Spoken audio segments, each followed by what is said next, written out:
Hello friends, আজ আমি তোমাদের বাঁকুড়া জেলার জুনবেদিয়া গ্রাম পঞ্চায়েতের শালবনির তালুকদার পাড়ার দুর্গা মন্দিরের সামনের একটি সরস্বতী পুজোর মণ্ডপ দেখাবো।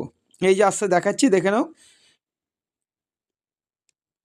এটা এখানকারই ছেলে, এদের ক্লাবের ছেলেরা নিজেরাই বানিয়েছে।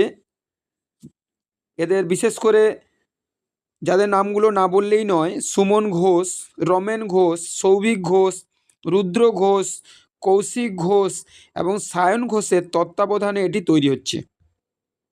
সরস্বতী পুজোর এই থিমটির কাজ এরা প্রায় গত 20-22 দিন আগে শুরু করেছিল। এই যে আমরা আস্তে আস্তে প্রবেশ করছি। এরা রাত দিন এক করে কোনো ডেকোরেটের সাহায্য না নিয়ে এমন সুন্দর একটা থিম প্রস্তুত করেছে, যা একবার চোখে দেখলে চোখ ফেরানো যাবে না।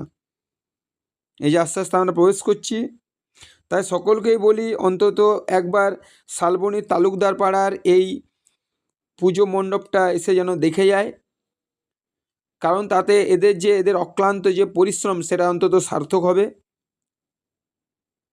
এই যে কাজ চলছে দেখুন, এই যে অনেক অনেক কাজ বাকি, এখনও অনেক কাজ বাকি। এই যে মা সরস্বতীকে বসানো হয়ে গেছে। এখন প্রায় 8টা বাজে রাত্রি। আজ রাতের মধ্যেই কিন্তু এদেরকে কমপ্লিট দিতে হবে। এই যে ছেলেরা সব নিজেরা এরাই তৈরি করছে। এই যে দেখুন কাজ চলছে এখানে। যে ওয়ালের যে তুলোগুলো আছে এখনো হাত দেওয়া যাচ্ছে না, কারণ এগুলো সব ভেজা আছে। খুব সুন্দর কাজ। এখানে শিব ঠাকুর বসবে ওই জায়গাটায়। যাই হোক, ভালো লাগলে সকলেই ভিডিওটাকে সাবস্ক্রাইব করবেন, লাইক দেবেন। ঠিক আছে।